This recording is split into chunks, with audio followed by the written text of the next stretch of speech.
In the heart of the Philippines, where the warmth of smiles meet the pulse of lively culture, there exists a hidden struggle that often goes unnoticed: the battle against mental health stigma. In a society where resilience is celebrated, many Filipinos silently endure the weight of mental health challenges. The stigma surrounding mental health forces them to wear masks, concealing their pain behind smiles.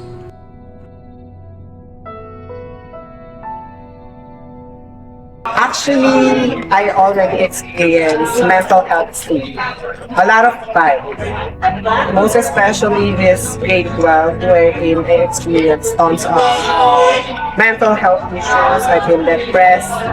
At some point, I do cry almost every night, and then I would always open up my problems to my some of my friends and even my family, and they will always told me that that's too easy. Your problem is too it's not complicated, and they've been in that position so that they will tell me that it's it's not so complicated, it's not so problematic, it's just you making it a big issue. And so I've always felt bad because it feels like, or I feel like they are not validating my feelings. It's like for them my personal issues doesn't matter. What matters is how I'm going to survive that. They want me to be independent. Even though they want me to be independent, I just want some guidance, and I just want someone to listen to my thoughts. I just want someone to listen to my rants. So I feel bad and terrible opening up my problems. That's why I tend to just keep it to myself and just work on it alone. So yeah, I wish mental health stigma is something that we should voice out and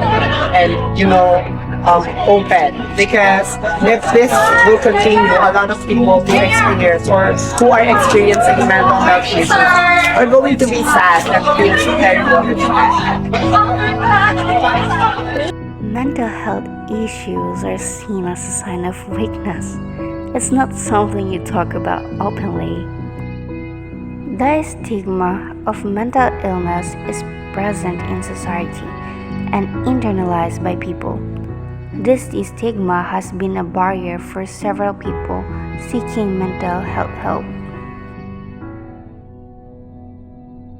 Upon conducting my on-the-job training in a mental health clinic, I have encountered a lot of individuals with a serious mental health problem. And despite them experiencing such of these problems, I treat them accordingly. I talk to them just like how I normally do to other people, because that is one of the most important ways for them to feel included, by just giving them the rightful treatment. According to the 2021 Young Adult Fertility and Sexuality Study, close to 1 in 5 Filipino youth aged 15 to 24 years old have ever considered ending their life.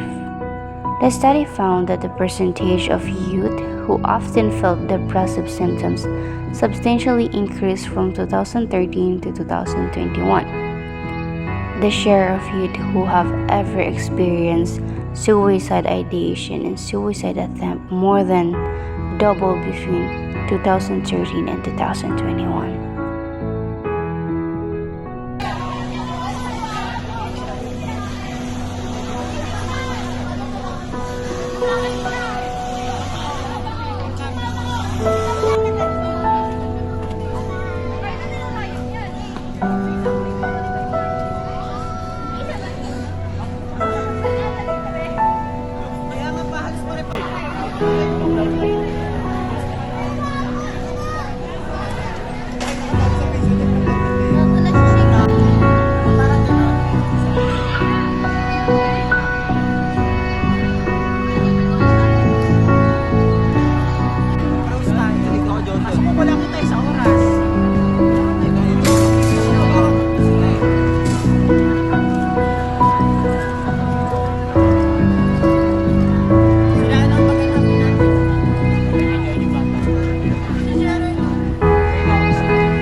6 out of 10 individuals who ever thought of committing suicide did not reach out to anyone about it.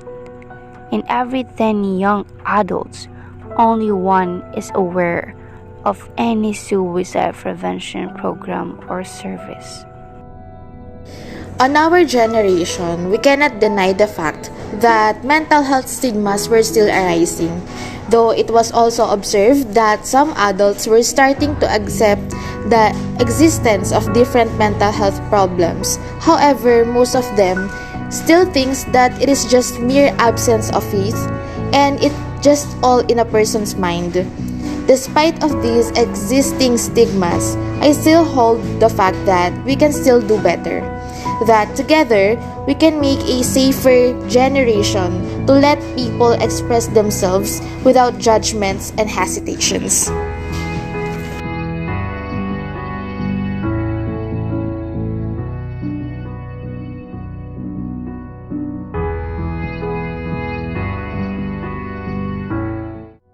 During pandemic or lockdown times, marami akong na-experience na bagay and hindi ko siya pinagsabi sa iba.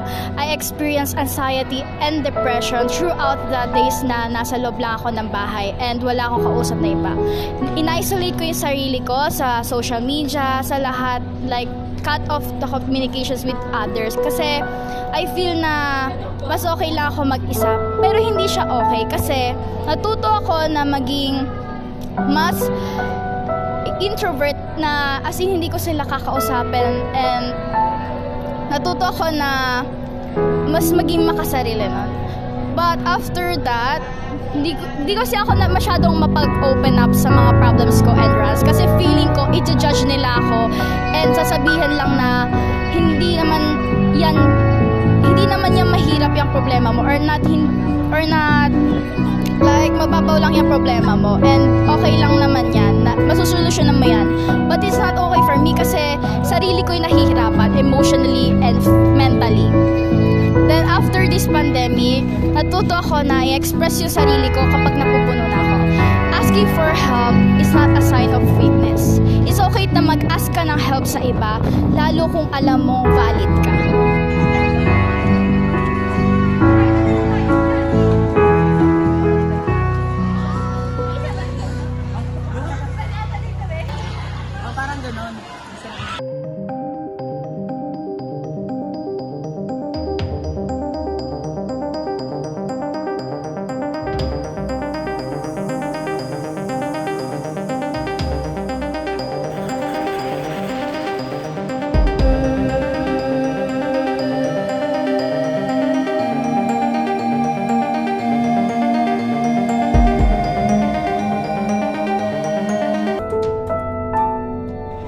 So, I hope we encourage our fellow students or even be one of them to encourage each and everyone to not just promote mental health but also fight the stigma. Because in the world that's seemingly overshadowed with numerous challenges, let's be the light and hope to everyone, because that word or that simple kumusta can make change. For me, one of the best solutions to prevent and reduce the stigma is to encourage the younger ones to attend seminars and join activities that will help them enlighten, gain more knowledge on how to understand people with mental health concern and how to address them properly. Starting early to learn this kind of topics will give us the better future and for the betterment of the future generations.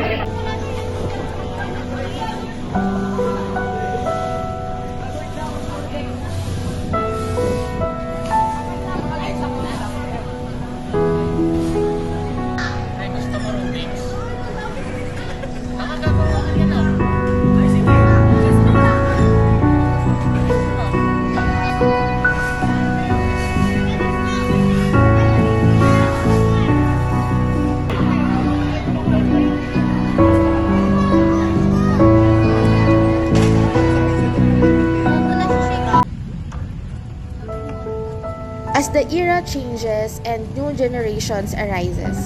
I think the best solution for these stigmas to somehow reduce is to keep influencing the youth. The youth are the best step to fight stigmas arising, as I believe that their generation were open-mindedly accepting to the changes happening over time. If we're going to influence them, we're not just reducing the stigma, but we are also saving the future generations.